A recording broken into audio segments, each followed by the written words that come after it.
Hello everyone, പുതിയൊരു വീഡിയോയിലേക്ക് എല്ലാവർക്കും സ്വാഗതം. പരീക്ഷ മാറ്റിവെക്കുന്ന ടീച്ചർ പറഞ്ഞിരുന്നു, നീ ക്ഷമയോടെ കാത്തിരിക്കണം. ഇതൊക്കെ എങ്ങനെയാണ് ഇംഗ്ലീഷിൽ പറയുന്നതെന്ന് ഈ വീഡിയോയിലൂടെ നോക്കാം. അപ്പോൾ വീഡിയോ മുഴുവൻ കാണാൻ ശ്രമിക്കുക. വീഡിയോയുടെ അവസാനമുള്ള ക്വസ്റ്റ്യൻസിന് ആൻസർ ചെയ്യാൻ ശ്രമിക്കുക. So without wasting time, let's begin.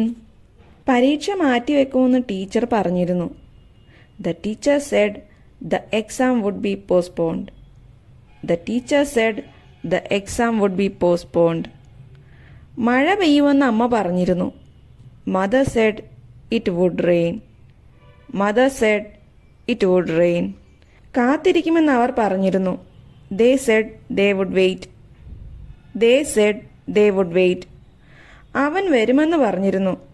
He said he would come. He said he would come. നീ സൂക്ഷിക്കണം. You should be careful. You should be careful. നീ ക്ഷമയോടെ കാത്തിരിക്കണം. You should wait patiently. You should wait patiently. നീ അവരെ സഹായിക്കണം. You should help them. You should help them. നീ വിശ്വസിക്കണം. You should believe. You should believe. അമ്മ ബിരിയാണി ഉണ്ടാക്കുമെന്ന് പറഞ്ഞിരുന്നു. നീ ചിരിക്കണം. ഇതൊക്കെ എങ്ങനെ പറയാം? Comment below. അപ്പോൾ ഇന്നത്തെ വീഡിയോ ഇത്രയേ ഉള്ളൂ. വീഡിയോ ഇഷ്ടപ്പെട്ടാൽ ലൈക്ക്, ഷെയർ ആൻഡ് സബ്സ്ക്രൈബ്.